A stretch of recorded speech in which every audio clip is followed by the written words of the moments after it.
Well, ladies and gentlemen, we've got the reaction to the presidential debate that did happen last night between Donald Trump and Kamala Harris. I guess in this video, I'll just be reviewing it, giving my thoughts, what was the instant reaction, and what is the all-important independent thought when it comes to this debate. I will say just the overarching vibe was that we all thought, Republicans obviously think Trump either won or the moderators were ridiculously unfair, and the Democrats thought Kamala Harris won, and I have seen independents say that they were surprised at how well Kamala Harris performed, and I guess I'll just get right into that dynamic before talking about the issues and how I thought it went. You can see with Polymarket, this was happening last night. Guys, this Polymarket tends to get manipulated during subjective situations like a debate. And it was happening to a lot of people that were watching it with me, to where they would say, oh my God, Polymarket, Kamala just went ahead 20 minutes into the debate. Trump was around 52% chance to win. Kamala was at 46. People were looking at it and they're like, oh my God, she just went ahead. Everyone's betting on Kamala. She must be crushing Trump in the debate. I would imagine this was a coordinated attempt by bigger whales like liberal whales to put big money on Kamala Harris when the debate started or like 10 minutes into it to manipulate public opinion.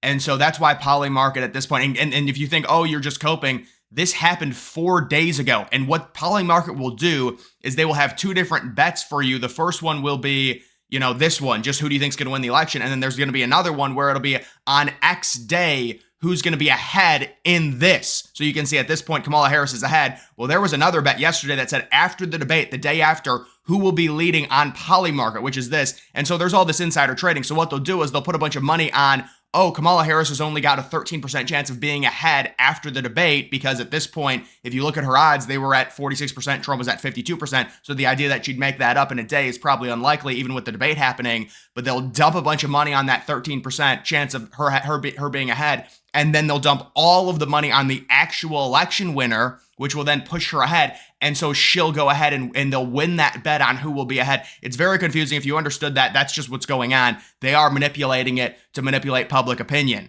And so they'll put big money on Harris. And again, a debate is so subjective. People need to be nudged a little bit. And Democrats are trying to nudge them by saying, and that's what you get people like, oh my God, Kamala Harris just went so far ahead on Polymarket. She must be winning. Well, no, why don't you actually watch the debate and form an opinion rather than look at it, because they're trying to manipulate you when it comes to that. So that would be my take on that thing. But let's just get to the debate. It is funny. They have to have abortion as the number 2 topic. They wanted it number 1. They couldn't do it. They were so close. But when it comes to the economy being the number 1 topic, I thought Trump underperformed a little bit. With this dynamic we have currently in the 2024 election, it's the blame game. You've got Kamala Harris blaming Trump, saying he left us with the worst economy, with all the jobs lost. He's the only president to lose jobs. And then Trump saying we've got 25% inflation rate. This is absurd what's going on under her administration with Biden. If I was Trump, I would lean into it even more. I would say, I think this is absurd. We've got a 20% inflation rate. Do the American people want to make it 50? This is ridiculous. The reality is probably, both Trump and the Harris-Biden administration, they were affected significantly by COVID, but I would say Trump's got a much bigger leg to stand on because he didn't deal with inflation. And also, if I was Trump, I would lean into it. I would say, yes, you want to know why I lost all the jobs? It was because we had a once-in-a-century pandemic. Why do you never talk about my economy before the once-in-a-century outlier pandemic? That's because it was a pretty good economy, and she won't mention that. So if I was Trump, I'd lean into it a little bit more. I thought Trump, no, you should be winning that topic by a little bit more. It seemed like it was almost a draw. And then you go on to abortion. And obviously that's just going to be a losing topic for Trump. But what liberals will do with abortion is they will take the 1 in 1,000 cases. And when your argument is geared towards the outlier cases, you've lost the argument. But honestly, unfortunately, they haven't lost the argument because that's their main bread and butter. It is abortion. As evil as that sounds, that's what they're going to talk. And that's why it was the number 2 topic. We saw ABC and the moderators, and I was wrong on the moderators. Even with the muted mics, it was really bad. I think it was 3 or 4 instances, and it's the good old, oh, Trump, you're just so stupid. We have to fact check you. And here's one with the animals, and a lot of people are mad. A lot of Republicans were mad that Trump even brought up the animals being eaten, and there's police reports of it happening. But ABC preemptively called, I don't know if it was the city mayor or someone there, and David Muir, the moderator, was like, well, we called them because they knew Trump would bring it up and they wanted to make him look bad. I mean, it's the clearest form of bias. It's really bad, but that was one time. There were 3 or 4 times it happened. And I remember after the 3rd time it happened to Trump, Kamala Harris was saying stuff that was just totally false. And when it comes to these debates, both of the candidates are going to lie constantly, guys. We know that. That's just the reality of it. And she was saying something that was horribly false. And I said out loud during my reaction, okay, they need to come out and say that she is lying here. I think it was the Very Fine People or something like that. And they didn't say anything. That not once did they interrupt before, because what they do with Trump is Trump would say something and they'd say, hold on, we this is false, this is why, and they'd say it. And then Kamala Harris would say blatantly false things, and they would not fact check it at all. They did not fact check her one single time. With Trump, I think it was at least 3 or 4 different instances. And in this case, they're just flat out wrong. And I don't know if it's liberals just, they don't like that this is happening, so they want to say it's a lie. Like they're calling J.D. Vance a racist. Like, listen, if you can't just say it's racist and a lie. This is what's happening. There's police reports of it. This was from the Springfield, but it's such a small thing in comparison to the actual election. But I'm just saying, like, this is a perfect example. No, this is actually happening. You can say it's a lie. That doesn't mean it's a lie just because you said it. You know, just because I say I'm 6'8", that doesn't mean I'm 6'8" just because I want to believe it. This is ridiculous. So you can see that.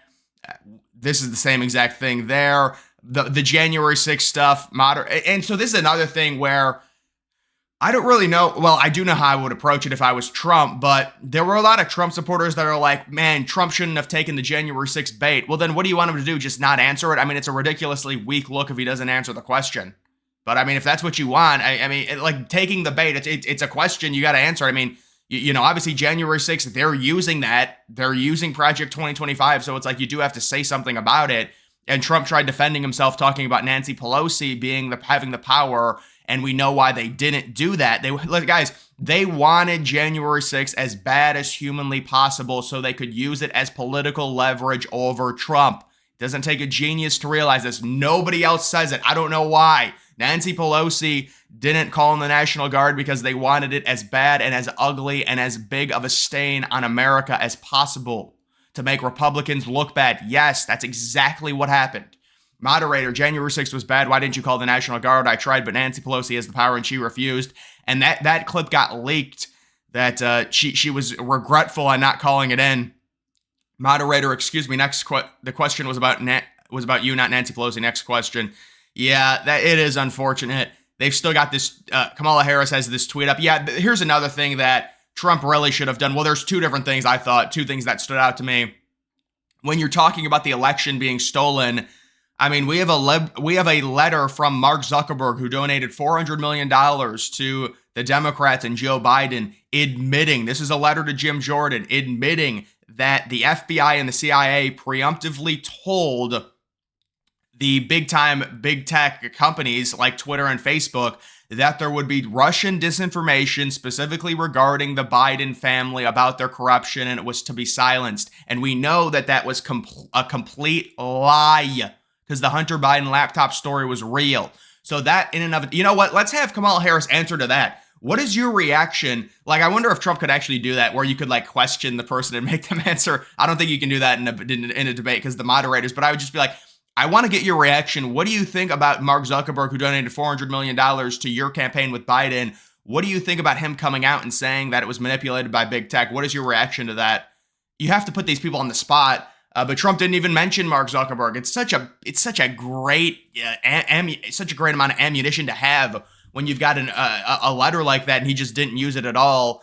So that was a little bit disappointing. And then also, I mean, Kamala Harris, through her anonymous aides, just total coward, endorsed Trump's border wall and wanted to finish it, but Trump didn't mention that either, which I thought it's an insanely weak look for Kamala Harris. The complete copying to the T, to the state, to this exact same state in Nevada of Kamala Harris going on the campaign trail and stealing Trump's policy about the no tax on tips. That was also not mentioned.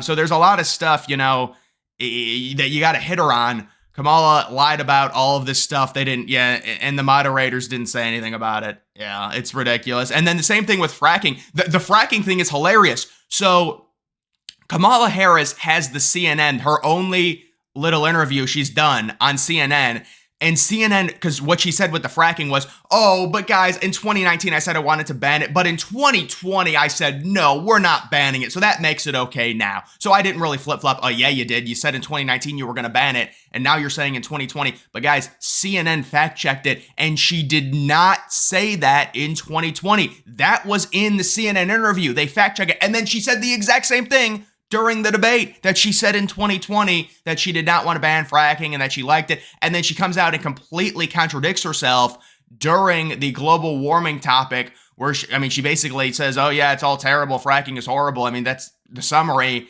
So it's like, do you want to ban it or not? It's just, it's the double speak. It's the same thing with Israel, Palestine. That's a bad topic for liberals. It's also not a great topic for, it's not a great topic for anyone, to be completely honest, in terms of who would win that. But I do think it's a worse topic for the left when it comes to Israel, Palestine, because there's so many of those far left people that just go crazy. And that's why a lot of them are not voting for Kamala Harris, because she does support Israel. But yeah, a lot of this stuff, it's just such a letdown that the moderators didn't. There's just no way you could argue that they were fair. I saw the poll, the post-instant poll from CNN. Well, there was some, I'll be honest, ABC News did come out and said that Kamala Harris did not explain her policies very well. That's why I think at the end of the day, this debate's going to kind of be a draw. And no, it's not Cope. I'm just being non-biased. I think it's a draw. I was not impressed at all with Kamala Harris. Trump is not the best debater. I thought there were things, we know Trump's not the best debater. There were some things that Trump left on the table. I've discussed them. But just in general, I would say it's probably going to be a tie. CNN had it. 63% said Kamala won. 37% said Trump won. When you do the 10% adjustment because they're biased by 10% for liberals, that's a thing that everyone talks about. It's about 50-50. So, and there were polls that had Trump winning the debate, and you look at Polymarket, and it's like, oh, Polymarket, they're the ones. Listen, guys, this is the thing. I do think it's a lot of people comparing Kamala to Biden and saying Kamala's so much better, so she beat Trump. That's one of the issues for Trump. And another issue is Trump did appear very angry. And you can't always appear angry. I'm not saying it needs to be this whole vibes thing where you're all like, and you've got the fake smile. And we know what Kamala was doing there at the beginning, and I called it out right away, where because she couldn't do the I'm speaking, Trump ended up actually doing it. I gotta find that. Trump was like, quiet, I'm talking. And then he's like, does that remind you of something?